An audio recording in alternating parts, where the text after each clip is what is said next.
Hello students, today we will discuss the third part of the 8th chapter, Human Health and Disease. In this part, first disease is AIDS, known as Acquired Immunodeficiency Syndrome. Means इस case में जो virus है वो HIV virus है, human immunodeficiency virus, जो कि एक type का रेट्रो वायरस है जिसका genetic element genetic heredity material जो है वो आरएनए 2 आरएनए मॉलिक्यूल्स इसके अंदर रहते हैं और ये रिवर्स ट्रांसक्रिप्शन करता है, डीएनए बनाता है। अगर हम एड्स की बात करें तो उसका transmission sexual contact with infected person by transfusion of contaminated blood and blood products, by sharing infected needles as in the case of intravenous drug abusers, जो लोग ड्रग्स लेते हैं सिरिंज से, और from infected mother to her child through placenta. इसके through transmission होता है, touch से, किसिंग से, इंसेक्ट बाइट से, और फूड के थ्रू ये नहीं फैलता। अगर हम इसकी साइकिल देखें जो कि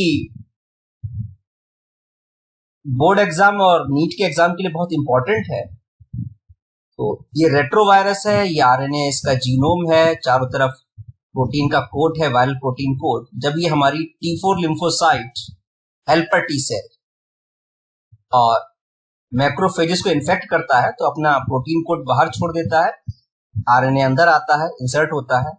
आरएनए रिवर्स ट्रांसक्रिप्टेज एंजाइम की प्रेजेंस में रिवर्स ट्रांसक्रिप्शन करता है। रिवर्स ट्रांसक्रिप्शन क्या होता है? जब आरएनए डीएनए बनाता है, ये डीएनए फिर होस्ट के जीनोम में इंसर्ट हो जाता है, फिर वहां से वो आरएनए प्रोड्यूस करता है और उसका फिर रेप्लिकेशन होता है और वो अपनी रेप्लिका बनाता है और नंबर ऑफ वायरस सेल बनती हैं जो होस्ट सेल को डिस्ट्रक्ट करके बाहर निकल जाती हैं। जैसे जैसे हमारी बॉडी में हेल्पर टी सेल्स जो कि एंटीबॉडी बनाने में हेल्प करती हैं, मैक्रोफेजेस जो कि फैगोसाइटोसिस करती है, उनका नंबर जैसे जैसे कम होता रहता है तो ऐसे ऐसे हमारा इम्यून सिस्टम भी वीक होता चला जाता है। In our country, the National AIDS Control Organization, known as NACO, and other non-governmental organizations are doing a lot to educate people about AIDS. WHO has started a number of programs to prevent the spreading of HIV infection, making blood safe from HIV, ensuring the use of only disposable needles and syringes in public and private hospitals, and clinical free distribution of condoms, controlling drug abuse, advocating safe sex, and promoting regular checkup for HIV susceptible populations are some such steps taken up. Means we should aware about the checkup about the AIDS. Next disease is cancer. It is the abnormal growth of cells and from the tumor. There is a property of contact inhibition in which neighbor cells restrict the growth of neighboring cells, but in the cancer, the cells lose the property of contact inhibition and due to excess growth, they form tumor. Tumor of two types, benign tumor and malignant tumor. Benign tumor उसी original location पे बना रहता है और body में फैलता नहीं है, इससे बहुत लिटिल डैमेज या नो डैमेज होता है, जबकि malignant tumor ब्लड के थ्रू दूसरे पार्ट में फैलता है, जिस प्रॉपर्टी को मेटास्टेसिस कहते हैं, और ये बहुत ही हार्मफुल है। There are many carcinogens, physical, chemical and biological agents which cause the cancer. Ionizing radiation like X-rays, gamma rays और non-ionizing radiation में UV rays जो है वो DNA डैमेज कॉज करते हैं, जो कि नियोप्लास्टिक ट्रांसफॉर्मेशन करते हैं, कैंसर सेल्स बनाते हैं।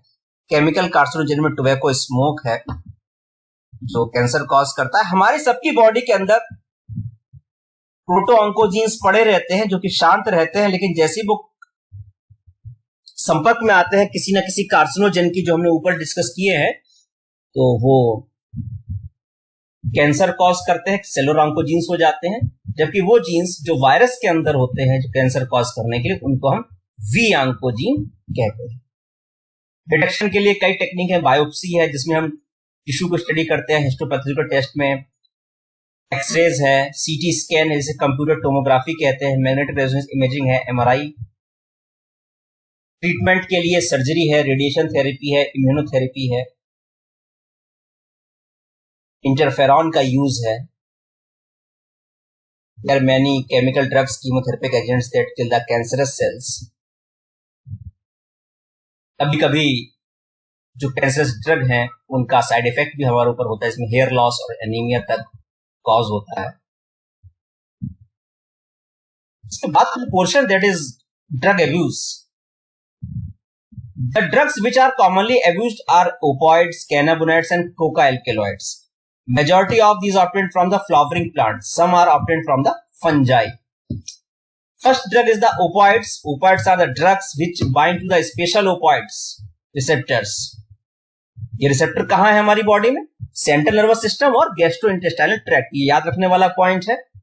पूछ लिया जाता है कि जो ओपॉइड्स हैं उनका रिसेप्टर कहाँ है। इसका बेस्ट एग्जांपल हेरोइन है जिसको हम स्मैक कहते हैं, और इसका केमिकल नेम क्या है? डाई एसिटाइल मॉर्फिन, जो कि मॉर्फिन के एसिटाइलेशन से बनती है।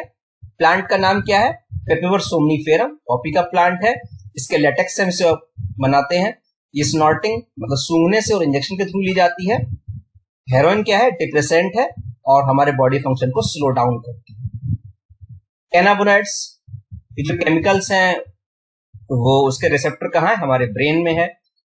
ये हम कैनाबोनाइड्स में मिलता है कैनाबिस सेटाइवा, जिसे भांग का पेड़ कहते हैं। Flower tops, leaves and resin of cannabis. इसके जो प्रोडक्ट्स हैं मैरिजुआना है, हशीश है, चरस है, गांजा है, और ये हमारे कार्डियोवैस्कुलर सिस्टम को अफेक्ट करता है।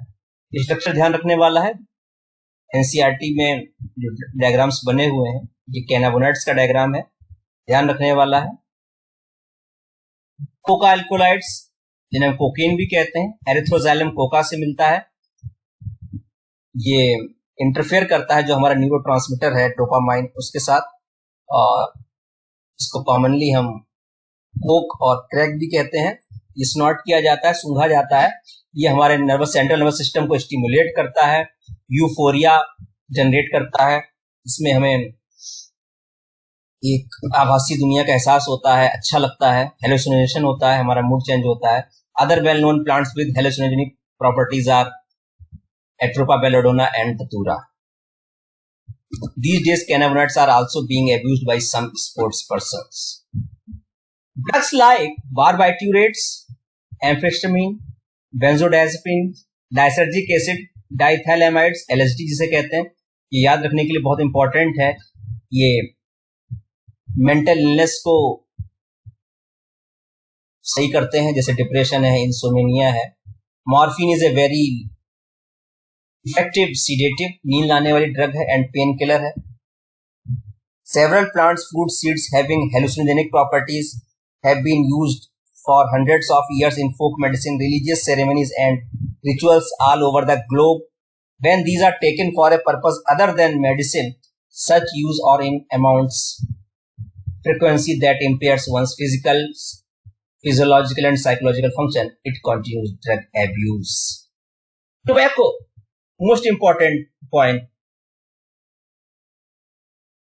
Nicotine stimulates adrenal gland to release adrenaline and non-adrenaline into blood circulation, both of which raise blood pressure and increase heart rate. Smoking is associated with increased incidence of cancers of lung, urinary bladder and throat, bronchitis, emphysema, coronary heart disease, gastric ulcer. Tobacco chewing is associated with the increased risk of cancer of oral cavity. Smoking increases carbon monoxide content in blood. और हम ये जानते हैं कि हमारी haemoglobin है उससे oxygen के कंपैरिजन में कार्बन मोनोऑक्साइड बहुत तेजी से बाइंड होती है, इसलिए हमारी बॉडी में ऑक्सीजन की कमी हो जाती है। एडोलसेंस, 12 से 18 साल के बच्चों को अगर हम देखें तो उनके अंदर क्यूरियोसिटी बहुत ज्यादा होती है, एडवेंचर की, एक्साइटमेंट बहुत ज्यादा होता है, एक्सपेरिमेंटेशन की बहुत ज्यादा चाहत होती है। उन्हें भी टीवी में देख के लगता है कि थम्स अप और माउंटेन ड्यू पी के हम कुछ कर गुजरेंगे, हम भी सलमान खान ऋतिक रोशन हो जाएंगे। बट दिस इज ओनली,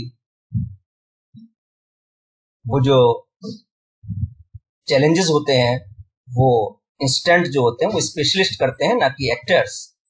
तो टीवी को देखकर एड्स देख के टीवी पे 12 से 18 साल के बच्चे ये सोचते हैं कि ये ड्रिंक पीने से या कोई चीज खा लेने से हम कुछ एक्स्ट्रा परफॉर्मेंस हमारी बढ़ जाएगी. That age of 12 to 18 years is called adolescence age. Addiction is a psychological attachment to certain effects such as euphoria, सब कुछ अच्छा अच्छा लगता है, and a temporary feeling of well-being associated with drugs and alcohol. These drive people to take them even when they are not needed. जरूरत के बिना भी हम उसको लेते रहते हैं और हम उसके एडिक्ट हो जाते हैं. और एक दिन ऐसा आता है कि हम उस पर इतना डिपेंडेंट हो चुके होते हैं कि जब हमें वो ड्रग नहीं मिलती तो हमें विड्रॉल सिंड्रोम होता है. मीन्स अब हमें हर हालत में चाहिए. हमारे जो विड्रॉल सिंड्रोम है उसके जो कैरेक्टर्स है, एंजाइटी है, शेकीनेस है, नौसिया है, स्वेटिंग है. तो ये बहुत खतरे के साइन है. The immediate adverse effect of drug and alcohol abuse are manifested in the form of reckless behavior, vandalism, and violence. Excessive doses of drugs may lead to coma and death due to respiratory failure, heart failure, or cerebral hemorrhage. Combination of drugs or these intake along with alcohol generally result in overdosing and even death. The most common warning sign of drug and alcohol abuse among youth include drop in academic performance, unexplained absence from school, college, lack of interest in personal hygiene, withdrawal, isolation, depression, fatigue, aggressiveness, and rebellious behavior, deteriorating relationship with family and friends, loss of interest in hobbies, change in sleeping and eating habits, fluctuation in weight, appetite.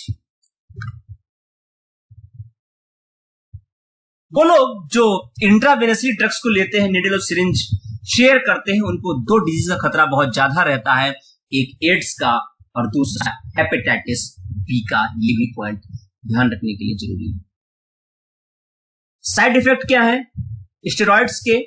Increase aggressiveness, mood swing, depression, abnormal menstrual cycle, excessive hair growth on the face and body, enlargement of clitoris, deepening of voice. Male में क्या effect होते हैं anabolic steroids के? Include acne, increase aggressiveness, mood swing, depression, reduction of size of the testicles, decreased sperm production, potential for kidney and liver dysfunction, breast enlargement, premature baldness, enlargement of the prostate gland. How we can help our children when they are addicted? Avoid undue peer pressure. बच्चों पे आप pressure ना डालें पढ़ाई को लेके, marking को लेके. Education and counselling. अगर आपको लग रहा है कि बच्चे को स्ट्रेस है तो उसको आप प्रमोट कर सकते हैं स्पोर्ट्स के लिए, रीडिंग के लिए, म्यूजिक के लिए, योगा और and other extra curricular activities जो कि स्कूल की स्टडी में शामिल होना चाहिए. Seeking help from parents and peers. जो खास लोग हैं, पेरेंट्स हैं या बच्चा जिनकी सुनता है सोसाइटी में, वो उसको देख सकते हैं. Looking for danger sign. आपको देखना होगा कि बच्चा हमारे स्कूल जा ही रहा है तो उसकी मार्किंग कम हो रही है, कहीं वो ड्रिंक तो नहीं करने लगा है, ड्रग्स के फ्रेंड्स उसके कौन है. Seeking professional medicinal help. और उसके बाद हम साइकोलॉजिस्ट की, साइकियाट्रिस्ट की हेल्प ले सकते हैं.